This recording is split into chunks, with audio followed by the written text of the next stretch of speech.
एक तहलका सा मचा हुआ है, एक बेचैनी है संगत में सारी दुनिया में। और बेचैनी किस लिए है कि हमने 16, 17, 18 सितंबर का भंडारा मनाया। 20 तारीख तक संगत चली गई। 21 तारीख को 12 बजे करीब 70-80 आदमी विदा लेकर गए। मैं भोजन करके लेट गया। मुझे आदत है 1 घंटा दोपहर में आराम करने की। 1:30 बजे के करीब में उठा। मैंने सोचा भंडारा निमटा है, थोड़ा रिफ्रेश हो लूं। आंख बंद करी, ध्यान किया तो महाराज जी कहने लगे, भाई तुम्हारा काम पूरा हो गया, अब तुम्हें चलना है। मैंने कहा हुजूर मैं तैयार हूं। कहने लगे कोई बात कहनी है? मैंने कहा नहीं, कुछ नहीं कहना। कहने लगे कब जाना ठीक रहेगा?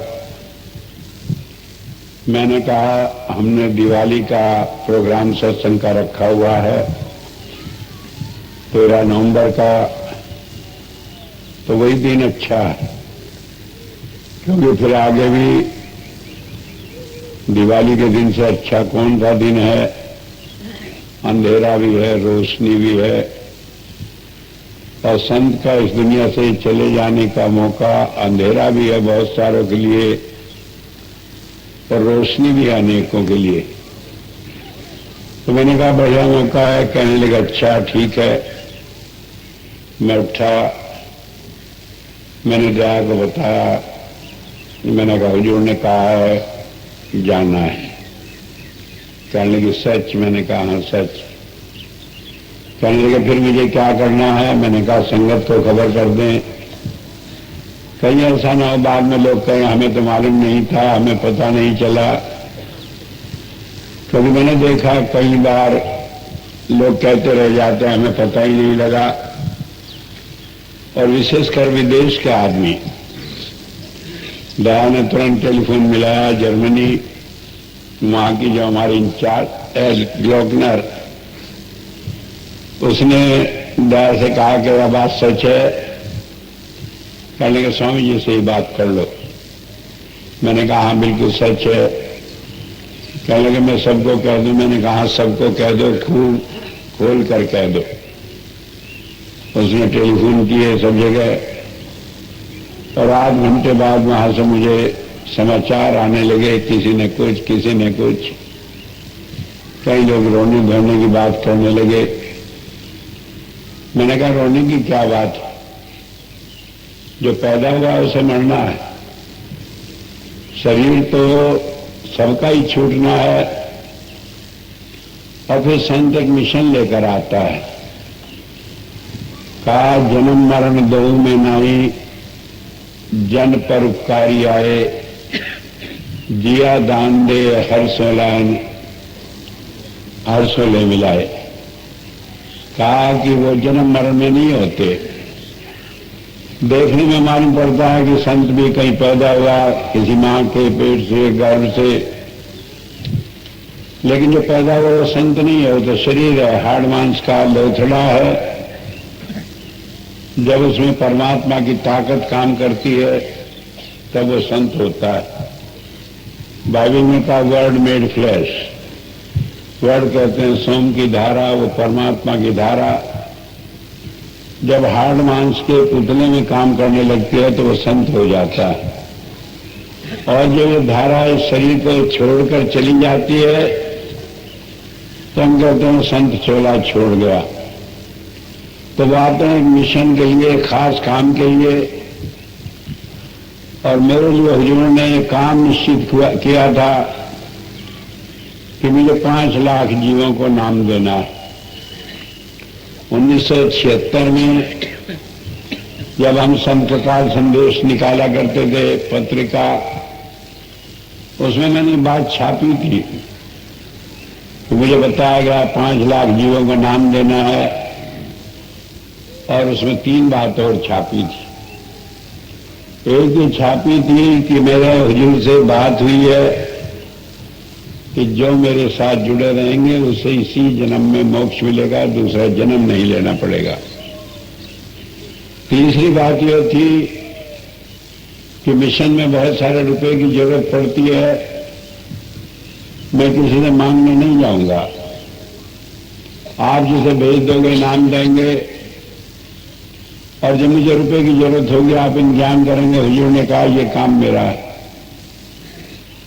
और चौथी बात, एक बात मैंने तय की थी हुजूर से कि जहां भी मैं डेरा बनाऊं वो हजारों साल तक के लिए, आगे के लिए दुनिया को रूहानियत की दौलत बांटता रहे, क्योंकि संतों की बदकिस्मती रही है कि जहां वो हुए वहां चारों तरफ उन्हें नेगेटिव पावर, काल पावर घेर कर बैठ जाती है।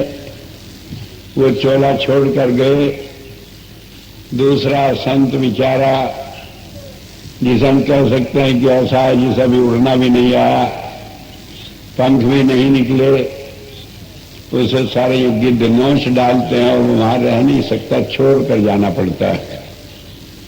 मुझे मालूम है क्या दुर्गति हुई हुजूर के चले जाने के बाद लोगों की। सब जगह लोग अपने अपने गद्दी, अपने अपने दावे पेश करने लगे कि मुझे रूहानियत मिली है, मुझे रूहानियत मिली। हुजूर ने मुझे भी कहा, मैंने कहा हुजूर मेरे बस की ये मुसीबत नहीं, मैं नहीं ये काम कर पाऊंगा। तो उन्होंने एक ही बात कही कि मेरा कहना नहीं मानता, और शायद मेरे लिए कहना बड़ा मुश्किल था कि मैं आपका कहना नहीं मानता। मैंने हाँ कर दी।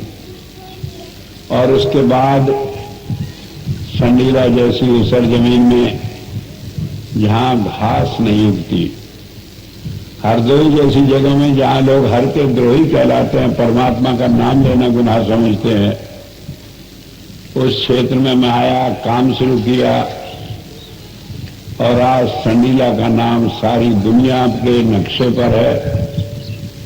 लोग संडीला की मिट्टी ले जाकर घरों में रखते हैं, उसकी पूजा करते हैं, उसके नाम को कहते हैं कि परमात्मा का धाम है। तो क्यों है कि हुजूर की दया है, और इस दया के लिए मैंने भीख मांगी थी कि जब रूहानियत फैले यहां से तो ये हजारों साल तक के लिए यहां से चलती रहे।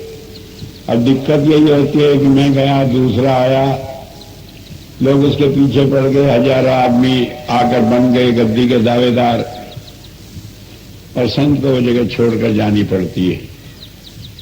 तो मैंने दो बात की शुरू से कोशिश की कि इस केंद्र के द्वारा हम रूहानियत को फैलाएं, एक एक जीव का ख्याल रखा।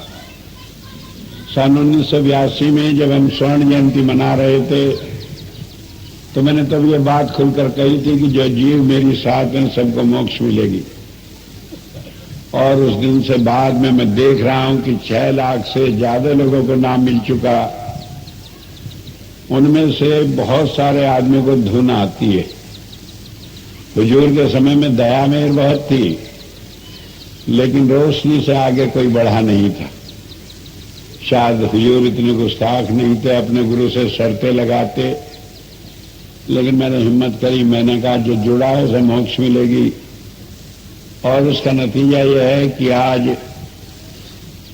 75% से ज्यादा आदमी को धुन आती है, और लोग उसका अनुभव प्रत्यक्ष करते हैं।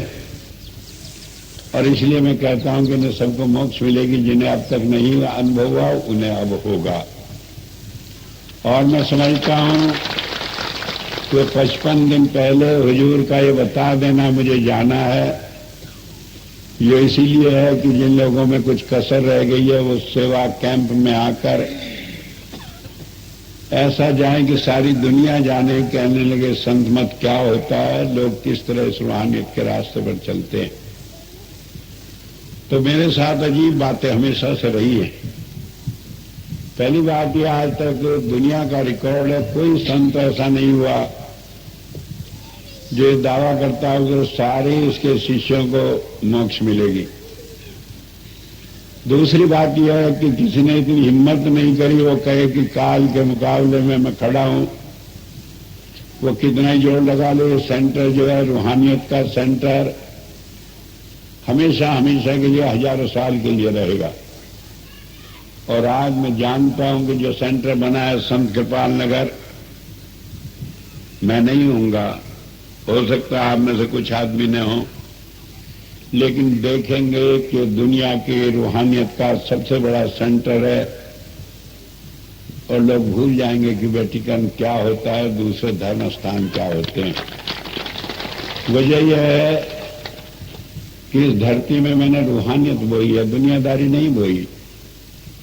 मैंने लोगों को अंतर जाना, भजन करना, गुरु से प्यार करना, उसके साथ जुड़ना सिखाया और उसी का नतीजा है। हालांकि मेरा काम 1997 में पूरा हो गया था, मैंने 5 लाख जीवों का नाम दे लिया था और मैंने हुजूर से प्रार्थना की कि मैं अब जाना चाहता हूं, मेरा काम पूरा हो गया। जब मैंने ये बात कही तो कई लोग बड़े व्याकुल हुए, कहने के स्वामी जी हम तो बच्चे हैं, हमारा क्या ठिकाना। और उस वक्त हुजूर कहने लगे कि क्या कुछ समय और नहीं तुम रह सकते। मैंने कहा रह तो मैं सकता हूं, लेकिन जब मेरा काम पूरा हो गया मैं क्यों रहूं। कहने लगे नहीं, जरूरत है अभी लोगों को। तो मैंने कहा जितना टाइम आप बढ़ा देंगे मैं रहूंगा। और उसके बाद जितने आदमी नाम लिए आज 6 लाख से ऊपर हो गए। ये सब बोनस में जा रहे हैं, क्योंकि मेरा कोटा तो 5 लाख का था, फालतू ये हो रहे। लेकिन उस सब के बावजूद मैं दावा करता हूं कि जो आखिरी दिन भी नाम लेगा वो भी उस फल का अधिकारी होगा, तो उसे भी इसी जन्म में मोक्ष मिलेगी, अगला जन्म लेना नहीं पड़ेगा। और इन सब बातों को देखते हुए जहां मैं जानता हूं कि एक नई बात हुई है संत मत में, सारे लोगों में बड़ी सुगबुगाहट है। आज बहुत सारे प्रेस के पत्रकार लोग आए, कहने लगे सारे लखनऊ में, सारे प्रांत में लोग ताज्जुब कर रहे हैं, हिंदू हो, मुसलमान हो, दूसरे हो, पढ़े लिखे हो, बेपढ़े लिखे हो। कहने लगे ऐसे कभी बात नहीं हुई। मैंने कहा हुई है, संतों के सामने हमेशा होती रही, लेकिन हम उसे जानते नहीं, इतनी खुली नहीं हुई है। स्वामी जी महाराज थे, उन्होंने कह दिया मैं सुबह को जाऊंगा, फिर कहने लगे मैं तो शाम को जाऊंगा। मैंने पोस्टपोन कर दिया अपना प्रोग्राम और कहने लगे सामान तो मेरा चला गया, लेकिन मैं शाम को जाऊंगा। तो आखिर ये क्या था, पहले बता दिया, अपने आप जब चाहा, जब मन मर्जी से बदल लिया।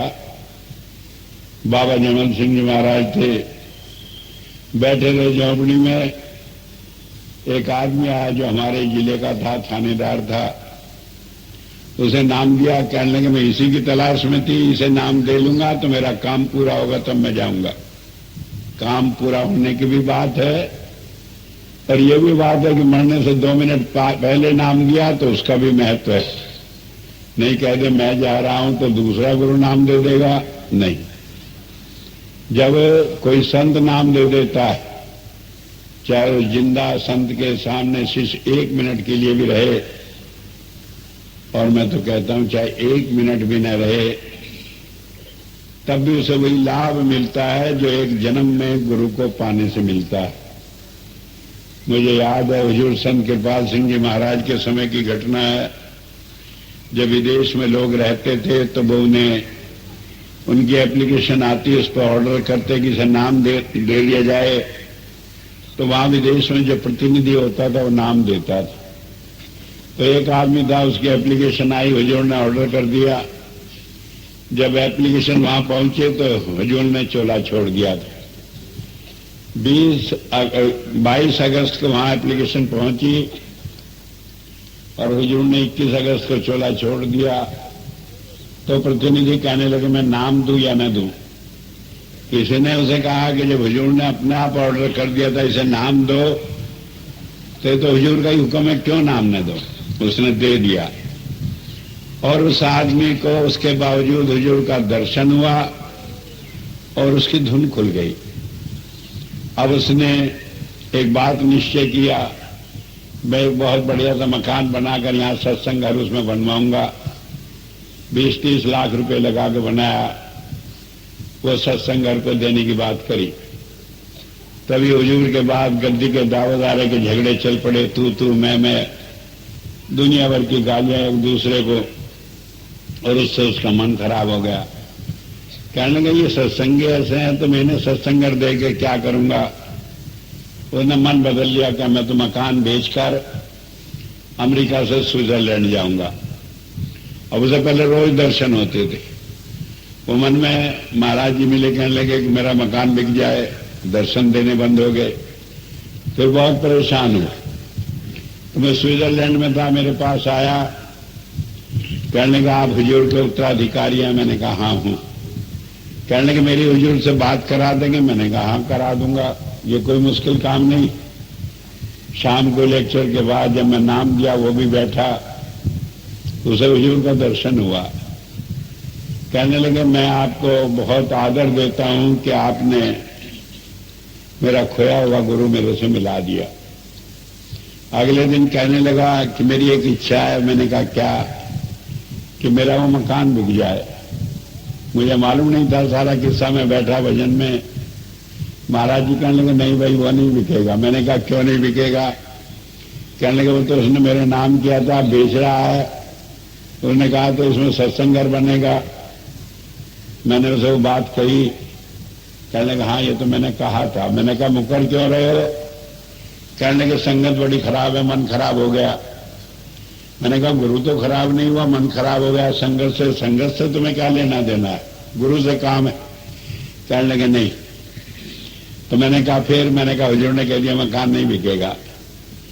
कहने लगे कि मुझे मैं कह लूं। मैंने कहा तुम कह लो। उस अंतर में दर्शन हुआ, महाराज जी आए। उसने कहा महाराज जी चले गए। फिर बैठा, आगे आए नहीं। मेरे से कहने लगे मेरी तो बात मानते नहीं, आप मनवा दो। मैंने कहा तुम तो नालायक हो, तुम अपने पिता की बात नहीं मानते, मुझे क्यों नालायक बनाते हो कि मैं भी ना मानूं? अरे जब महाराज जी ने कह दिया नहीं बिकेगा तो नहीं बिकेगा।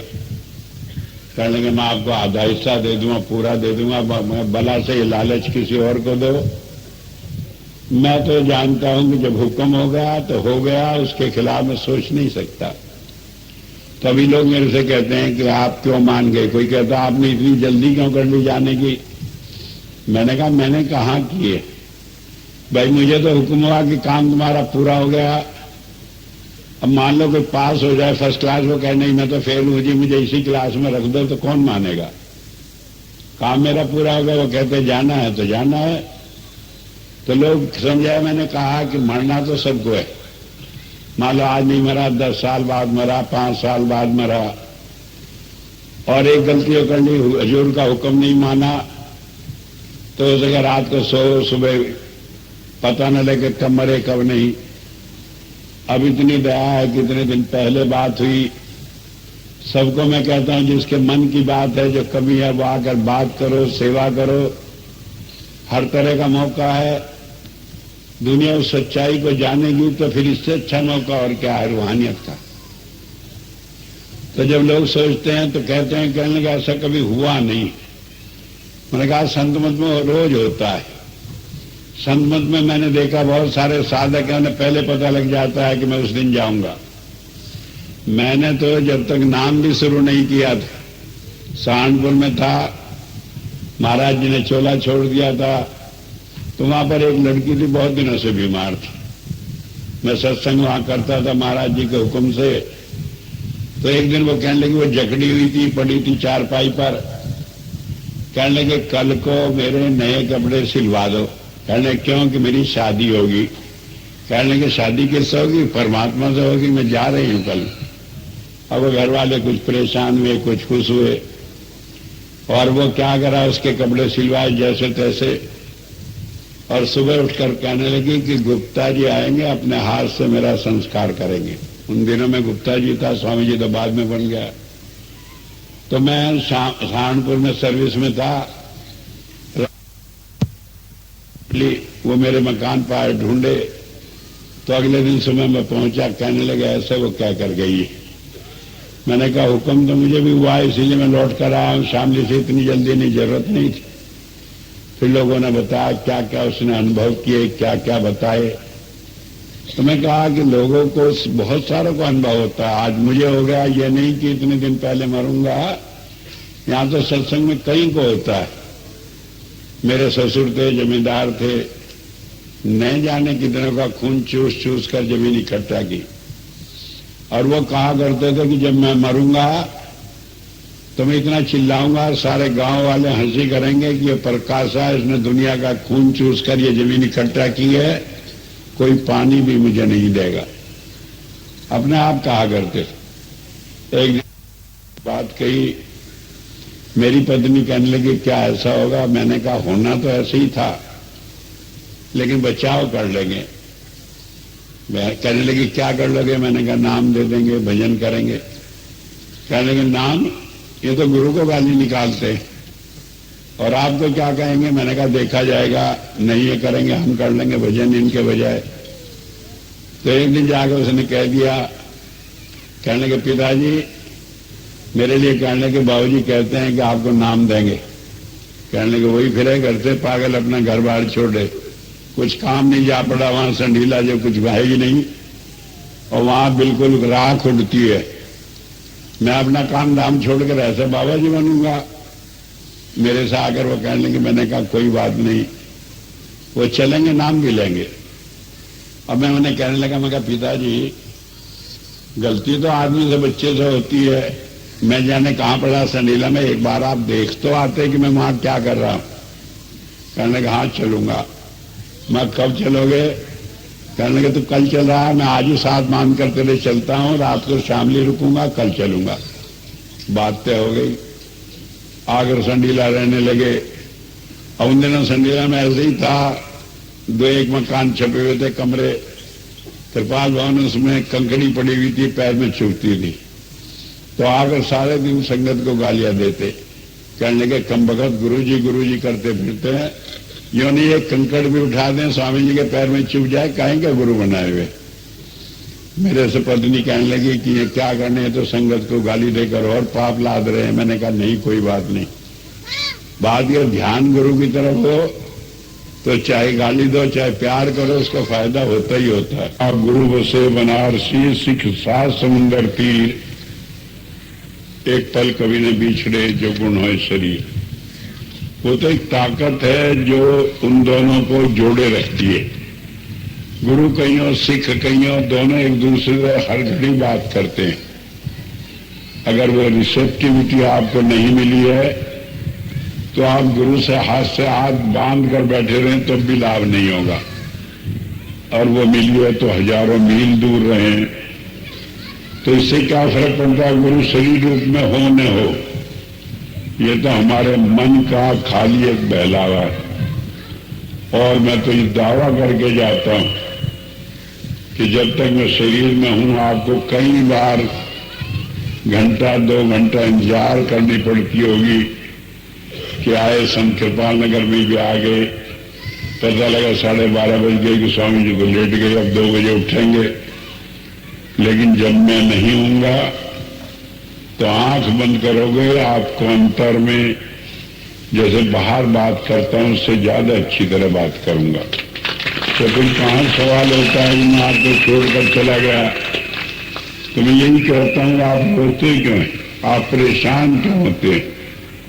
अगर मैं ये नहीं जानता कि अभी आप इतने पक्के नहीं हुए तो मैं भी जानने की हाँ ना करता। परमात्मा नहीं कर सकता था कोई काम मेरी मर्जी के खिलाफ, और अब मैं जान लिया कि परमात्मा भी कह रहा, मैं भी कह रहा हूं कि काम ठीक है, तो आप बेकार घबराए रहे। तो गुरु शरीर नहीं है, गुरु तो एक ताकत है जो हमारे अंग संग रहती है। और फिर दूसरी बात यह है कि मैं तो अपना उत्तराधिकारी भी पहले से तय करके जा रहा हूं। बहुत झगड़े होते हैं उत्तराधिकारी के ऊपर। हर आदमी ये दावा करता है कि मैं ही गुरु बनूंगा आगे। तो मैंने ये सारे झंझट को जाना था, इसलिए आज से 5 साल पहले अपने उत्तराधिकारी का नाम लिखकर टेस्टामेंट गवर्नमेंट में जमा कर दिया, और मिसेस गवर्नर को राइट दिया था कि मेरे बाद में वो इस टेस्टामेंट को खोलकर हिंदुस्तान अगर नाम डिक्लेयर कर देगी और उसे कह देगी कि स्वामी जी की इच्छा थी ये बनेगा, और अपने हाथ से लिखी हुई है, उसकी एक फोटोकॉपी मैंने अपने रिकॉर्ड में भी रखी है, किसी को मालूम नहीं थी, लेकिन अब मैं सोचता हूँ 5-4 दिन में तो कोई चुरा भी नहीं लेगा, क्योंकि उसकी ताली मैं बिल्कुल अपने पास ही रखता हूँ। और इसके अलावा जो उत्तराधिकार का कैसेट है उसमें मैं दिया हुआ है कि बोर्ड ऑफ डायरेक्टर्स की मीटिंग में 2 दिन पहले मैं उसका नाम लिख दूंगा। सारे डायरेक्टर्स उनके साइन तो होंगे, लेकिन उसका नाम उन्हें नहीं बताया जाएगा, और बाद में वो जान लेंगे कौन है। ये सब इसलिए कि लोग ये न सोचे कि स्वामी जी ने जिसे चाहा उसे बना दिया, क्योंकि बनाने वाला मैं नहीं हूं, बनाने वाला तो परमात्मा ने है, उसने इसे प्रेरणा दी, उसे बना दिया, उसके हुक्म से बनाया है। लेकिन मैं चाहता हूं कि वो बनने आए सामने, इससे पहले अनेक लोगों को, कुछ लोगों को यह अनुभव हो कि हाँ यही होना था, इसे हम जानते हैं। तो इसलिए मैंने कहा कि मेरे जीते जी उसका नाम नहीं खबर लगेगी, और मेरे मरने के बाद तुरंत उसका नाम पता लग जाएगा, वो बैठेगा गद्दी पर, और आप कैसेट दोबारा सुन लेना। मैंने कहा है कि जो उसका कहना नहीं मानेगा, मैं समझूंगा मेरा कहना नहीं मानता, और वो अगर मेरे से ज्यादा आप लोगों को प्यार नहीं करूंगा तो उसे मैं ठीक कर दूंगा, उसे मैं ऐसा भी नहीं गुरु बन गया तो उसे छोड़ दूं। तो मैंने बड़ा प्यार से पाल कर आध्यात्मिक मिशन के लिए उत्तराधिकारी तय किया है, क्योंकि मैं जानता हूं मेरी संगत को ऐसी की जरूरत है जो प्यार से इसे रख सके। रखवाला है, डंडा भी हाथ में है, लेकिन दिल में प्यार हो। और मैं आपको ये भरोसा दिलाता हूं कि जो मेरे बाद मेरा उत्तराधिकारी आएगा वो मेरे से ज्यादा आपको प्यार करेगा, और आप भूल जाएंगे कि स्वामी जी इतना प्यार करते थे, आप कहेंगे वो बहुत ज्यादा करता है, स्वामी जी इतना नहीं कर पाए। तो इसलिए इन सारी चिंता को छोड़ दें। सवाल यह है कि हम क्या करें जिससे हम इस मिशन में जुड़े रहें और हमारे मन में कोई फर्क न हो।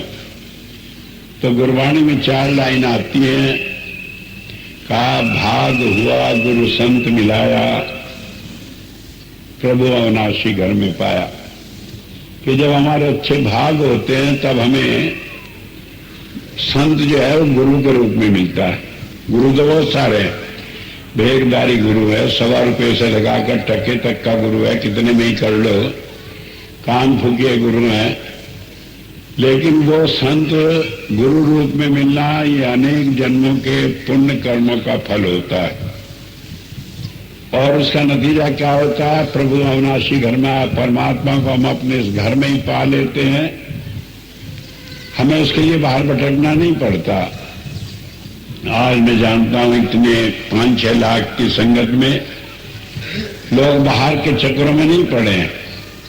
कोई थोड़ा बहुत लगा है सामाजिक मर्यादाओं के कारण, उसे भी मैंने छूट दी हुई है, क्योंकि समाज में हम रहते हैं, हम नहीं चाहते मर्यादाएं भंग हो।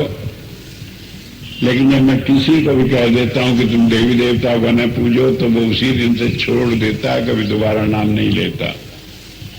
तो इसलिए हम सही रास्ते पर हैं, लेकिन हमारा रास्ता जब आज मैं हूं और इसके बाद जब तक आपको रहना है, इस बीच में ये सही रहे, ये कैसे रहे। गुरबानी में आया, सेव करा पल चसा न बिछड़ा, सज्जन मीत मुरारे जियो, कि मैं सेवा करूं और एक पल भी जो है अपना ध्यान गुरु के चरणों से हटाऊं नहीं। सेवा हम तब कर सकते हैं जब गुरु के चरणों में ध्यान हो, वरना सेवा में स्वार्थ आ जाता है, भ्रष्टाचार आ जाता है। क्योंकि आज मैं सेवा करूं, और मानव सेवा ही परमात्मा की भक्ति है। भजन करने के बाद दूसरा तरीका केवल सेवा ही रह जाता है, क्योंकि जिसे हम परमात्मा कहते हैं वो इस मनुष्य शरीर के अंदर है, और इस शरीर को जब हम खिलाते पिलाते हैं तो परमात्मा इसके अंदर बैठा हुआ खाता रहता है।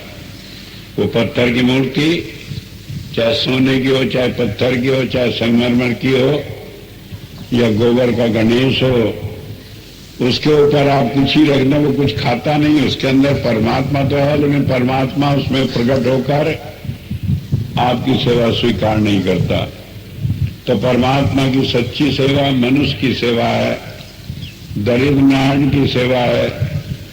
इसलिए हमने जेंट्स इंटरनेशनल रखा कि निष्काम भाव से हम सेवा करें। कहा गुरवाणी में कर्म होए सदगुरु मिलाए, सेवा सूरज सब चितलाए, कि सेवा के द्वारा ही हमारी आत्मा उससे जुड़ती है। भगवान कृष्ण ने गीता में कहा निष्काम कर्म ही परमात्मा की प्राप्ति का सच्चा रास्ता है। तो हमने वो रखा है और उसे प्रत्यक्ष करने के लिए एक स्कीम दी कि आप जेंट्स इंटरनेशनल के माध्यम से या किसी तरह भी सेवा करते रहें। और इन दिनों में हमने बहुत कोशिश की, भजन पर बहुत कम जोर देकर कहा कि सेवा में ध्यान लगाए रखो, क्योंकि सेवा नकद सौदा है।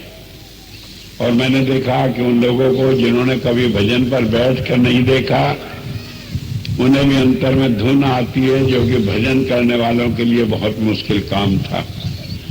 तो इसलिए एक काम है कि हम सेवा में मन लगाए, 1 मिनट 2 मिनट 4 मिनट सुबह को याद कर लें, बाकी आप सेवा में लगे रहें। यही बड़ी भक्ति है, यही सच्चा धर्म है।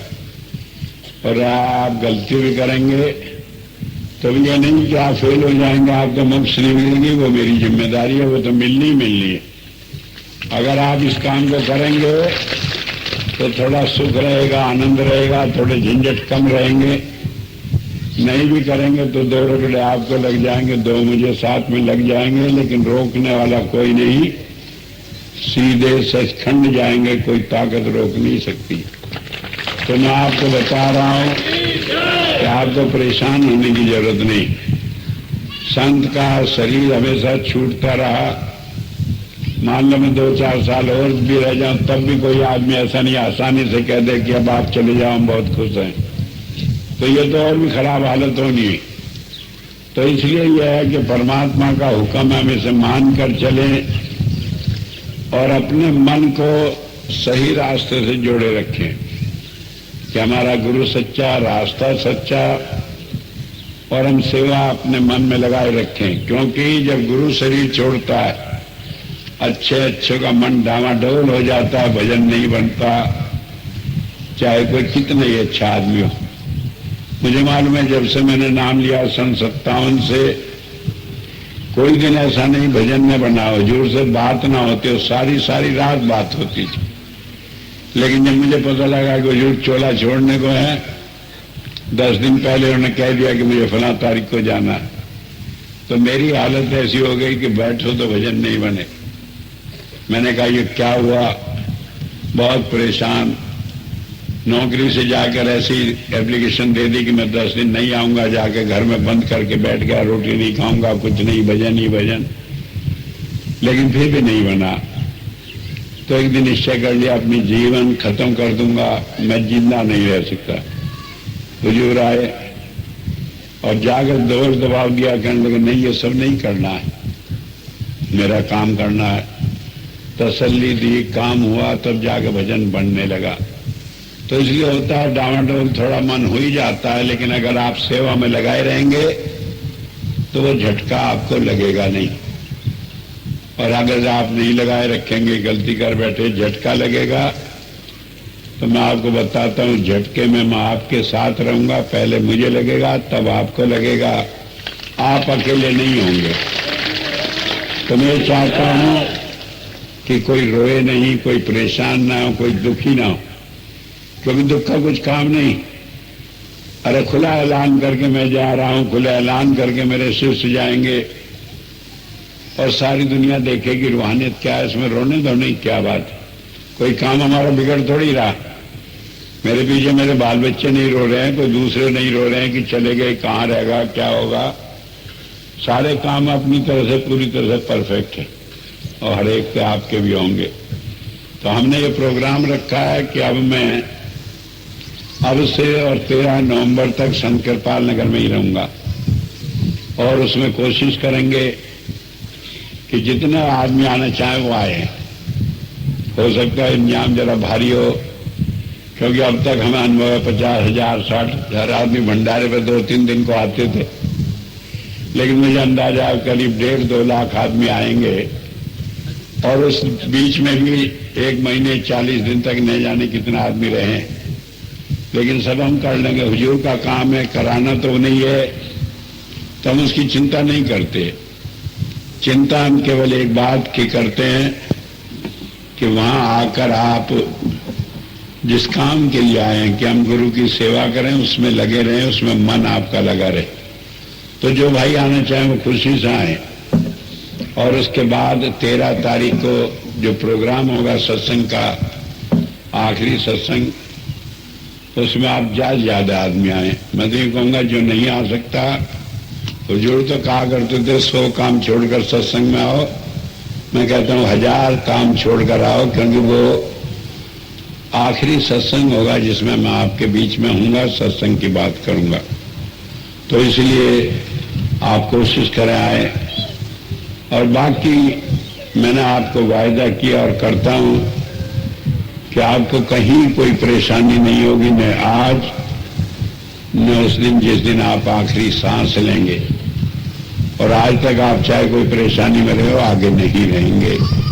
तो अपने मन को ठीक रखें, मालिक पर भरोसा रखें और ये जानें कि वो सच्चाई जो संतमत की है वो हमारे एक के द्वारा सारे संसार में फैले, रोशनी हो और इससे हम परमात्मा के काम को करने वाले हों। इससे बड़ा सौभाग्य हमारा कोई नहीं हो सकता। मैं आपको और क्या कहूँ, इतनी बात कह करी मैं अपनी बात को समाप्त करूंगा कि हमारा ध्यान उस पावर से जुड़ा रहे, तो वहीं से हमें शक्ति मिलती है। इतनी बात कहकर मैं अपनी बात समाप्त करता हूँ। मैंने जो कह दिया वही अंतर है, वही बाहर है, उसमें बदलाव नहीं। लेकिन वो अपना ड्रामा नाटकबाजी करते रहे और इस बीच में सेवा भेजते रहे मुझे।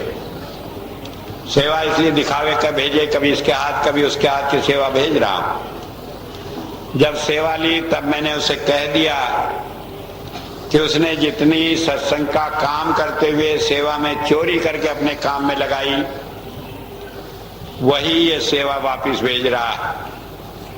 मैं सोचता हूं अगर उसका पाप इसी तरह कट जाए तो ये अच्छा तरीका है, इसलिए मैं सेवा ले रहा हूं।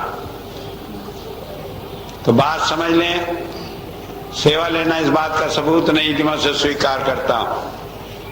ये ड्रामेबाजी, ये बातें कहना कि अंतर में संत जुड़े हैं, बाहर अलग करके दिखा रहे हैं, ये भी सही नहीं है। सही केवल एक बात है कि जो अपनी अक्ल लगाकर संत की बात को झूठा साबित करने की कोशिश करता है, उसे हजारों जन्मों तक भी छुटकारा नहीं होगा। चाहे संत का वचन कहीं भी जाए, उसे नरकों में जाना ही पड़ेगा, उसे कोई छुड़ा नहीं सकता। तो इस तरह की चालबाजियों में आप ना पड़े, आपको जरूरत नहीं है। आपको तो अपने गुरु का कहना मानना है। आज भी उसने लेटर लिखा, कहने कि मैं जानता हूं कि अंदर बाहर कुछ अलग अलग है बात, लेकिन मुझे आपकी बरकत मिल रही है, सब ठीक है। तो मुझे इसलिए कहना पड़ा ये सारी बातें कि ऐसे आदमी आकर संगत को बरगलाएंगे, कहेंगे। कहने के अंतर में महाराज जी मुझे कह गए कि हाँ मैं ही काम करूंगा, बाहर तो संत दिखावा करते हैं। मैंने बात साफ कह दी, जिसका नाम मैंने लिख रखा हुआ है। जो नाम आपको 14 तारीख को जब मैं नहीं रहूंगा बिम्मी बताएगी, उस लेटर को खोल कर दिखाएगी। उस लेटर में वो नाम और वो सारा लेटर मेरे हाथ के हैंडराइटिंग में है। उसके सिवाय कोई दूसरा उत्तराधिकारी नहीं है। चाहे दुनिया का कोई आदमी आकर कहे कि स्वामी जी मुझे कह गए थे, टेप सुना दे, ये सुना दे, कोई बात नहीं है। और मैं आपको एक बात और कह दूं कि जो उसे नहीं मानेगा, मैं समझूंगा वो मुझे नहीं मानता। फिर लोग दोष ना दें कि हम क्यों भटक रहे हैं। ये बात ध्यान रखेंगे, ये संकट की घड़ी है और इस संकट की घड़ी में आप मजबूती से खड़े रहेंगे सिर्फ एक बात है कि गुरु के नाते हम जानते हैं कि जिसका नाम वो लिख गए हैं, जो आपके कैसेट में बताए हुए नियमों के अनुसार है, वही स्वामी जी का उत्तराधिकारी है। और मेरे जाने के 5 मिनट के अंदर वो नाम आपको बता दिया जाएगा, क्योंकि मैंने बिम्मी से कह दिया कि वो लेटर लेती आए, वो लिफाफा लेती आए, और जब भी आवश्यकता पड़े वो खोल कर तुरंत दिखा दे। ये नहीं कि मैं जाऊंगा जर्मनी से लाऊंगा, तो झंझट है। महाराज जी के समय में लोग कहते रहे महाराज जी ने वसीयत करी, कहो दिखाओ कि 10 दिन में, 15 दिन में। 25 साल हो गए, आज तक कोई वसीयत दिखा नहीं सका, लोग धोखा देते रहे। तो इसलिए मैं कहा कि वो लेटर मौजूद रहना चाहिए। मैं नहीं कहता लोग बेसब्री से इंतजार करें 2 दिन का, 3 दिन का, 1 दिन का, तुरंत ही वो बात लोगों को मालूम हो जाए, जिससे काल हमारे मनों को खराब नहीं कर सके। तो मैं बता दिया, कोई आदमी कुछ ही हो, आपकी छूट है, आप किसी के साथ लगे, लेकिन आपको ये छूट नहीं है कि आप यूं कह के लगे कि स्वामी जी ने हमें बताया कि वो उत्तराधिकारी है। मैं तो जिसे बताया वो कागज में लिखा है वही है, चाहे कोई कितना ही गंगा जी में डूब कर कसम खाकर कहे कि हमें कह गया, आप उसे यकीन नहीं मानेंगे। क्योंकि अगर आपका मन गुरु से जरा भी डामाडोल हो गया, तो मैंने हजारों बार कहा कि बिजली के तार में जरा सा भी फर्क रह जाता है तो चिंगारी निकलकर सारा भस्म कर देता है। ये संकट की घड़ी है, और आप इसमें मजबूती से अपने गुरु के साथ जुड़े रहेंगे। कोई दुनिया की ताकत, चाहे काल हो, चाहे महाकाल हो, कितना ही बली हो, उसे इस बीच में आने नहीं देंगे। तो 2-3 बात मैं आपको बताना चाहता हूं। पहली बात तो यह है कि ये सब क्या हुआ कि इतने दिन पहले बता दिया, और इतने दिन तक हम गम में रहेंगे। कैसे रहेंगे? मैं बता दूं, गम में रहने की कोई बात नहीं है। मैंने कहा कोई आदमी रोएगा नहीं, कोई दुख नहीं मानेगा। अगर हम दुख मानते हैं तो हम परमात्मा की आज्ञा का उल्लंघन करते हैं। तो सब आदमी जानेंगे परमात्मा की इच्छा है और मेरी उसमें सहमति है, इसलिए उसे पूरे हृदय से स्वीकार करेंगे। कोई नहीं कहेगा कि नहीं ये ठीक नहीं। एक बात सिर्फ कहनी है कि जो परमात्मा की इच्छा है वो हमें मंजूर है। जो स्वामी जी का मन था हम उसके मानने वाले बने। एक बात। दूसरी बात यह है कि हमने ये 50-55 दिन का टाइम रखा है। कई लोगों के अरमान होते हैं, तो उन्हें जो मौका है उन्हें मौका मिल जाए। एक हमने ये प्रोग्राम रखा है कि जो हमने सेट किया हुआ था प्रोग्राम 3 तारीख तक का, 2 तारीख तक का, वो जो का त्यों रहेगा। उसके बाद आगे का कोई सत्संग नहीं होगा। मैं संत कृपाल नगर में 13 तारीख के अलावा कोई सत्संग बाहर नहीं दूंगा। दूसरी बात यह है कि वो सत्संग के बाद लोगों का मन करता है कि मिलें, बात करें। शामली का सत्संग ये आखिरी है, अगले महीने भी मैं नहीं आऊंगा, लेकिन सत्संग होता रहेगा। हमने इंतजाम किया है, जो काम अब तक चलते रहे वो उसी तरह चलेंगे। जिन लोगों की ड्यूटी लगाई वो आकर सत्संग देंगे, और अब तक चाहे वो कुछ भी कहते रहे होंगे, मैं ध्यान रखूंगा आगे वो वही बात कहें जो मेरे मन की बात है। उन लोगों के सत्संग में आपको वही आनंद आएगा जो मेरी बात में आता है। तो सत्संग चलेगा, मैं नहीं रहूंगा, मैं नहीं आऊंगा। तो कोई ये भी ना सोचे कि भाई कहते हैं आज सत्संग दे दो, कल दे दो, रोकर कहे, हंसकर कहे, गाकर कहे। वो सब का नहीं करना है। करना है तो सिर्फ एक बात करनी है कि आप इस समय का फायदा कैसे उठाएं। तो गुरबाणी में एक तुक आती है, कहा भाग हुआ गुरु संत मिलाया, प्रभु अविनाशी घर में पाया। कि जब हमारे बड़े भाग होते हैं तो हमें गुरु मिलता है। अरे गुरु तो वैसे मिल जाए, किसी को 100 रुपया दो वही नाम दे दे, लेकिन संत गुरु का भाग हुआ, गुरु संत मिलाया। ये संत गुरु रूप में जब भी मिलता है जब हमारे अनेक जन्मों के अच्छे पुण्य हो। और कहा उसका फल क्या होता है? प्रभु अविनाशी घर में पाया। हमें घर में ही परमात्मा मिल जाता है, कहीं भटकना नहीं पड़ता। और मैंने आपको हमेशा सत्संग में सुनाया कि धर्म के नाम पर आपको ध्यान करना, आपके अंतर ही परमात्मा है, वहीं मिलेगा। जिन्हें मिला मुबारक, जिन्हें नहीं मिला उन्हें मिल जाएगा। जब तक उन्हें अंतर में सब कुछ नहीं मिलेगा, धुन नहीं खुलेगी, और सारी दुनिया को वो ये देख बता कर नहीं जाएंगे कि वो जा रहे हैं गुरु के साथ, तब तक वो जाएंगे नहीं।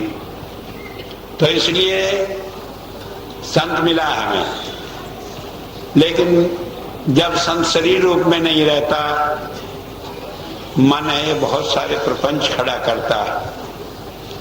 तो उसके लिए अगली 2 लाइन में कह रहा हूं, सेव करा पल चसा न बिगड़ा, सज्जन मीत मुरारे लियो। सेव करा पल चसा न बिछड़ा। भजन आदमी से नहीं होता। मेरा जैसा आदमी जो सारी जिंदगी जब से नाम लिया तब से कोई दिन गया नहीं जो भजन ना हो। जब महाराज जी ने मुझे बताया, मेरा भी भजन खराब हो गया, तब बैठने को मन ही नहीं करा, क्यों मन बहुत खराब करता है। लेकिन गुरबाणी में बताया, गुरु ने नाम दे रखा, भजन बना जो बना, लेकिन संकट की घड़ी में एक चीज काम आएगी, सेव करा कि हम सेवा करें। क्योंकि भजन को कायम रखने के लिए सेवा का वही दर्जा है जो भजन का नकद सौदा है। तो इस संकट की घड़ी में आप ध्यान रखें, अगर भजन नहीं करते, मन नहीं लगता, परेशानी है, बेचैनी है, आपकी आंखें अंदर बंद करके अंदर के गुरु को नहीं देखने को, बल्कि बाहर वाले को तरसती हैं, तो इस बीच में सेवा से अलग न करें। पूछिए सेवा, 1 पैसा निकाल कर कहीं रख देंगे, सेवा कोई परवाह नहीं। मुझे ये नहीं कि आप इतना ही दें, लेकिन सेवा के नाम पर 2 मिनट याद कर लें गुरु को कि मन की सेवा है, तन की सेवा का मौका मिले तो वो करें, तो उससे फिर आपका भजन भी बनेगा और इस संकट की घड़ी को आप आराम से काट लेंगे। तो इसलिए हमने ये रखा है कि 3 तारीख को मैं संत कृपाल नगर पहुंचूंगा। 3 तारीख से 13 तारीख तक हर एक को छूट है, वो जितने दिन आए, जब आए, 1 दिन, 2 दिन, घंटा, 2 घंटा आकर सेवा कर सकता है। मुझे परवाह नहीं, 50,000 आदमी आ जाएंगे तो हमसे नहीं इंतजाम होगा तो 1-1 रोटी बांट कर खा लेंगे, लेकिन मैं आपको सेवा से वंचित नहीं करना चाहता। ये मौका जो गुरु दर्शन का मिलने का, वो आपसे चूक जाए। दूसरी बात है, 13 नवंबर का आखिरी सत्संग होगा और मेरी ये इच्छा होती है कि उसे आप जरूर अटेंड करें, क्योंकि वो आखिरी सत्संग है। हो सके तो 1000 काम छोड़कर भी आए। अगर फिर भी किसी की मजबूरी होगी तो मैं उसका बुरा नहीं मानूंगा, लेकिन मेरी इच्छा ये जरूर है कि आखिरी दिन भी आपका प्यार उसी तरह जुड़ा है और उस भंडारे को आप अपने जीवन का मेरे मौजूदगी में आखिरी भंडारा समझकर उसे देखें, ज्वाइन करें, आनंद लें। 2 बातें मैं और आपको बता दूं। मैंने सिक्का चलाया चांदी का, उससे पहले ऐसे ही रुपया दस्तखत करके रख कर दिया और उससे मैंने देखा लोगों को बरकत हुई है। मुझे जहां तक मालूम पड़ा, हजारों आदमी ऐसे मिले जिन्होंने कहा कि उन्हें बहुत लाभ हुआ। और हमने सोचा हुआ था कि जब मैं जाऊं इस दुनिया से तो कोई ऐसी चीज देकर जाऊं आपको कि आपको जिंदगी भर